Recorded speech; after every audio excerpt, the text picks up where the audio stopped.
Assalamualaikum. Halo teman-teman. Kembali lagi kita belajar biologi. Masih pada semangat kan? Hari ini kita akan membahas materi mengenai transport membran. Apa itu transport membran?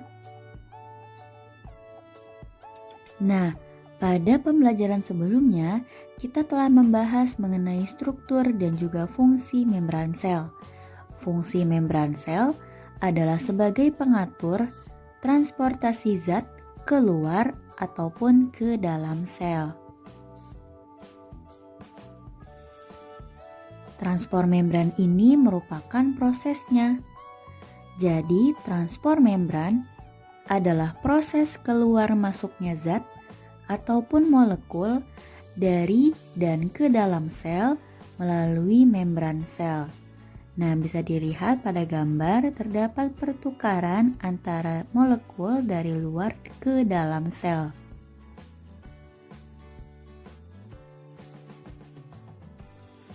Sel dapat melakukan penyerapan dan pengeluaran air, mengeluarkan produk-produk ekskresi atau zat sisa metabolisme, melakukan pertukaran gas respirasi seperti oksigen dan karbon dioksida, menyekresikan enzim dan hormon, serta menyerap nutrisi dan vitamin. Semua zat dalam proses tersebut dapat masuk dan keluar dengan cara melintasi membran sel.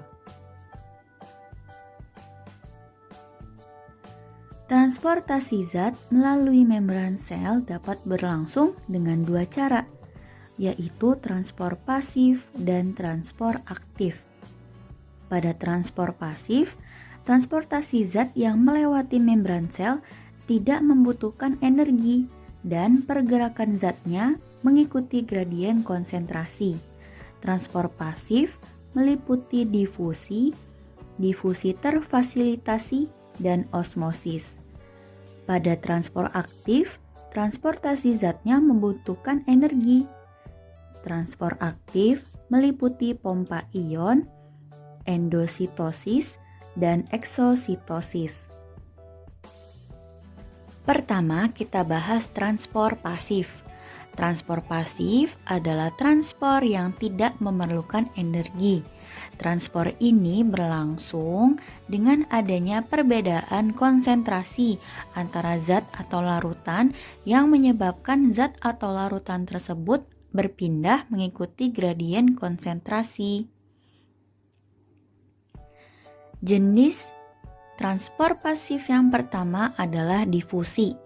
Difusi merupakan proses perpindahan zat terlarut yang menuruni gradien konsentrasi, yaitu dari konsentrasi yang tinggi atau hipertonik ke konsentrasi yang rendah atau hipotonik.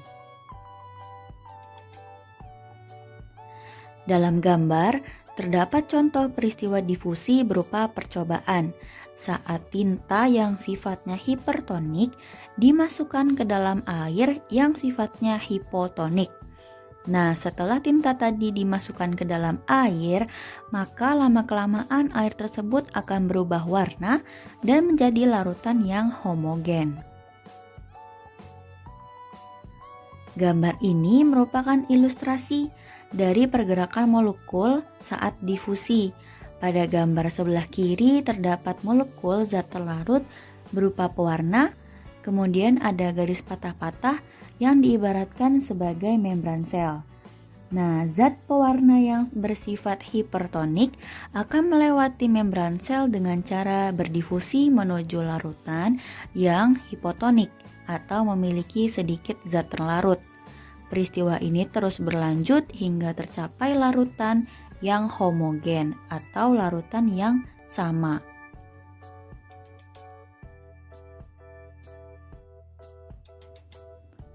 Zat yang dapat berdifusi bisa berupa zat padat, cair maupun gas.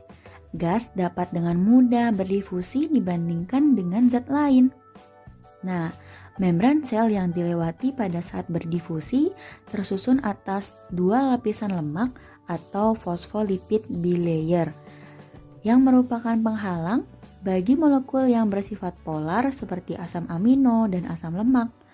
Nah, molekul berukuran besar seperti glukosa dan juga ion-ion. Molekul tersebut sulit untuk berdifusi ke dalam ataupun keluar sel.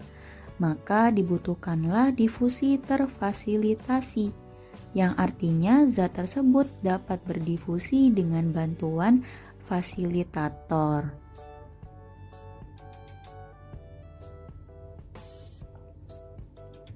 Difusi terfasilitasi dapat berlangsung dengan dua fasilitator. Yang pertama adalah protein channel atau saluran protein dan protein carrier atau protein pembawa. Kedua protein ini berfungsi untuk memfasilitasi molekul dan ion agar dapat berdifusi ke dalam maupun keluar sel.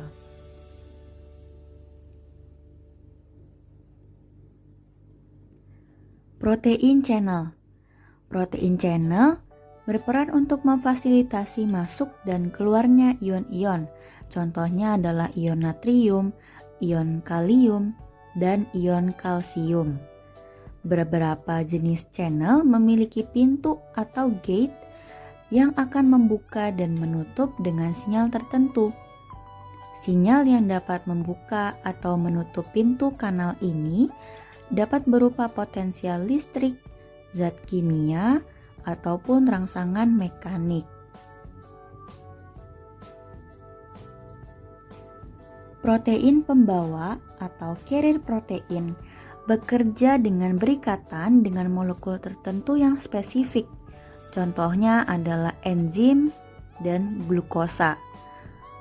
Kemudian protein carrier akan merubah bentuk yang memungkinkan molekul tersebut melintasi membran sel. Setelah itu ikatan antara protein dan molekul terlepas dan molekul tersebut berhasil masuk ke dalam sel.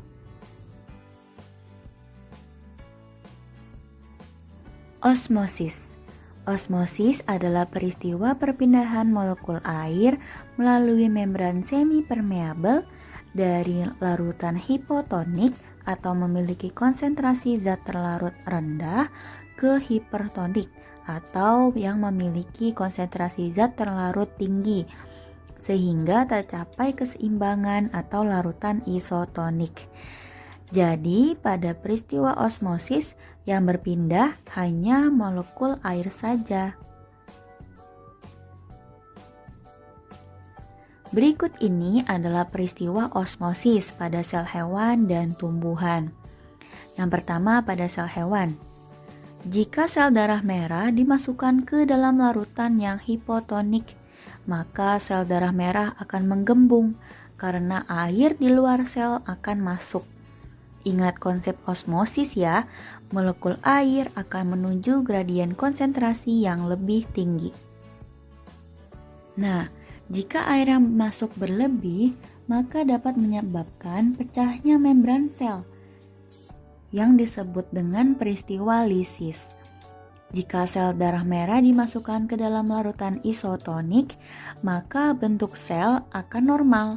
Sedangkan jika sel darah merah dimasukkan ke dalam larutan hipertonik, maka akan menyebabkan sel tersebut mengkerut atau krenasi. Karena air di dalam sel akan keluar menuju larutan hipertonik. Pada sel tumbuhan, jika dimasukkan ke dalam larutan hipotonik, maka sel akan membesar dan mendesak dinding sel. Peristiwa ini disebut dengan turgid. Selnya memiliki tekanan turgor yang tinggi. Berbeda dengan sel hewan, sel tumbuhan tidak mengalami lisis karena sel tumbuhan memiliki dinding sel yang menahannya. Jika sel tumbuhan dimasukkan ke dalam larutan isotonik, maka sel akan mengalami flaksid atau menjadi lembek karena tekanan turgor pada sel rendah. Sedangkan jika sel tumbuhan dimasukkan ke dalam larutan hipertonik, maka akan menyebabkan sel tersebut mengkerut dan membran sel akan menjauhi dinding sel. Berikutnya kita akan membahas mengenai transport aktif. Proses transport aktif memerlukan energi berupa ATP atau adenosin trifosfat. Transport aktif bersifat melawan gradien konsentrasi. Transport aktif meliputi pompa ion, endositosis, dan eksositosis. Pompa ion. Pompa ion menggunakan ATP sebagai energi untuk mentransport ion. Peristiwa ini terjadi dengan bantuan protein carrier atau protein pembawa yang akan aktif apabila mendapat energi dalam bentuk ATP. Contoh transport aktif menggunakan pompa ion adalah pompa natrium kalium.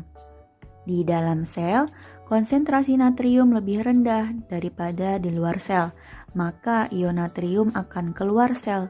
Sedangkan konsentrasi ion kalium di dalam sel lebih tinggi daripada di luar sel, maka ion kalium akan masuk ke dalam sel.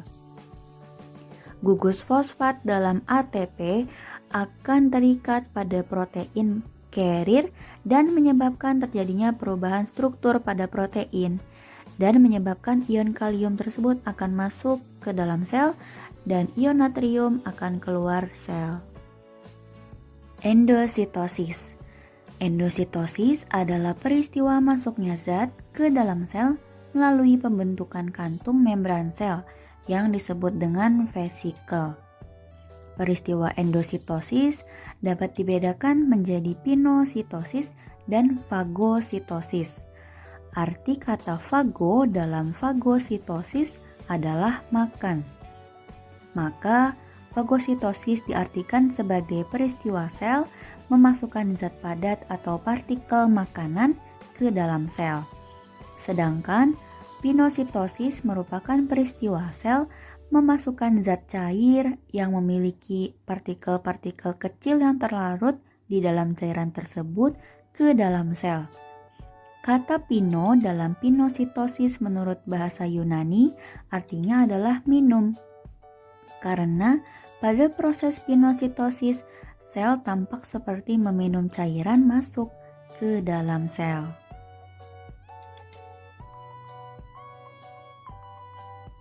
Eksositosis adalah peristiwa keluarnya zat-zat dari dalam sel dengan vesikel.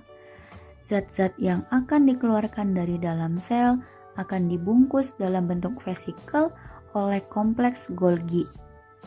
Vesikel ini akan bergerak menuju membran sel, menyatu dengan membran, lalu membebaskan isinya ke luar sel.